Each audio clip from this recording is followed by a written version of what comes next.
Chris, we talked a lot at the beginning of the year about kind of perimeter ball pressure on defense and things. I mean, just the way that your guys got into them as the game went along, is that the effort that you need to see? And for sure, I thought, when you play this team with the way they play, containing the ball is the most important thing. I thought we were really good. Upped our physicality, kind of stood them up when they were coming downhill, and tried to win that battle as many times as we could. And our guys were great as the game went on. They got more and more physical too, which I liked. So, in terms of the way that you guys were generating shots and like the ball movement, especially second and third quarters, like what do you see your team doing when the shots aren't falling right now to just keep the offense going and get good looks? We're playing with a quick mindset. We're making quick decisions. We've established really good spacing. I think it's really helped our passing. Put a big focus on just passing, being a better passing team, and all the facets that lead into that. And we're taking care of the ball. We're getting good shots nearly every single time down, and we've done a really good job over the last couple of weeks of taking care of the ball. So.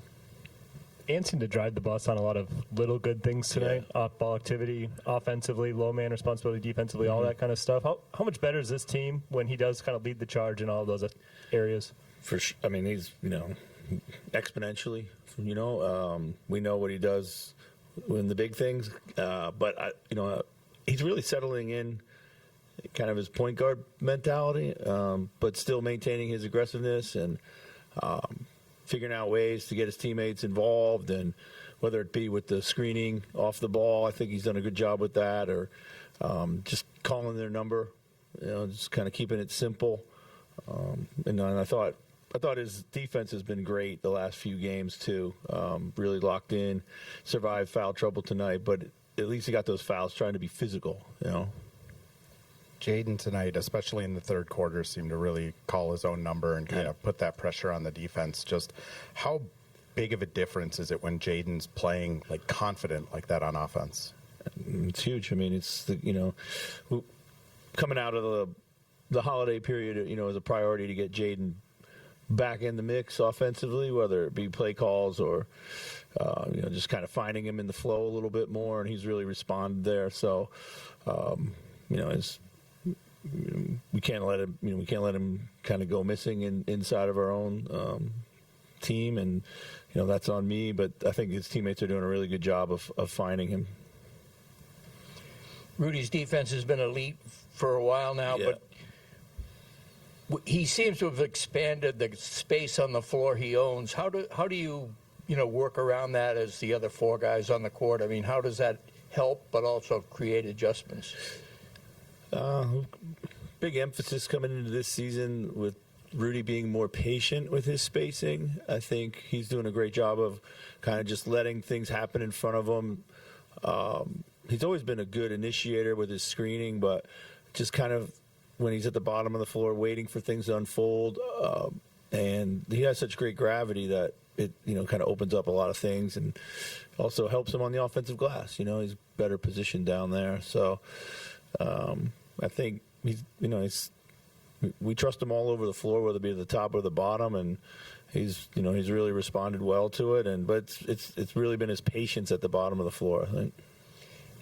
And on defense, his awareness. I mean, he seems to be kind of doing like what Jalen Clark and Vando. I mean, he seems to not quit on a play more. I mean, these are things. He's like a 12-year veteran or something. Sure. He seems to be expanding his game that way. Yeah, I think. There's a lot of what I see with Rudy right now. It's a lot of high-level reads. He'll cover for somebody. He'll get back to his own, and then he'll come back and make a late challenge. He'll be really kind of at the perfect time, call the switch, and then be aggressive. Things that we when we know he's playing like this, like he's on a one-man wrecking crew in there. So. You mentioned how you want to get kind of Jaden going after the holiday break, and at various times throughout the season you mentioned you have to get Dante more shots and things like that.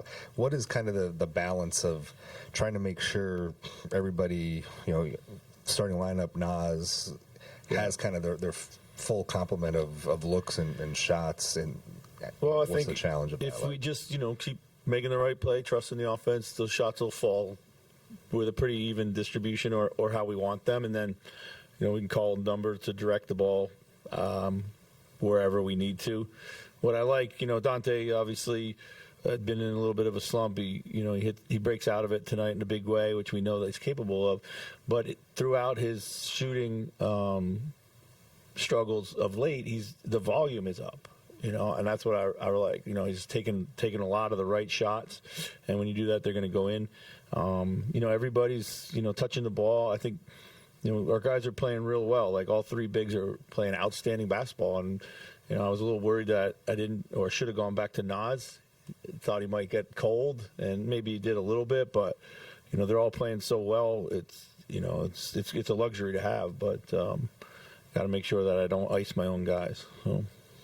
Because you're talking about Rudy's offensive rebound. We've been talking about Rudy's offensive rebounding being a force for this team. Offensive rebounding is just kind of up across the league. It seems like there's been a shift in being more intentional about attacking the offensive glass. What have you made out of that? Well, I mean, it's definitely up. I think there's several reasons why. One is the possession game is so important right now. You got to win all these marginal battles. It stops teams from running. Everyone's running. So if you go to the glass in numbers, it keeps the defense kind of pinned in a little bit. Boxing out is a lost art. Just all these things point to the fact that you should be way more aggressive on the offensive glass. So, what's led to this offensive evolution? It seems like over the past few weeks of Ant's bringing the ball up the court, then he's playing a lot more off ball. Seems to be getting more comfortable and confident with it, and it just seems like everything's flowing really well. What kind of sparked that transition? Well, I think having Bones and Mike in there has allowed us to kind of move Ant off ball more, mix it up, get to some of the things that he really likes off the ball that we haven't really been able to. So it gives us another dimension.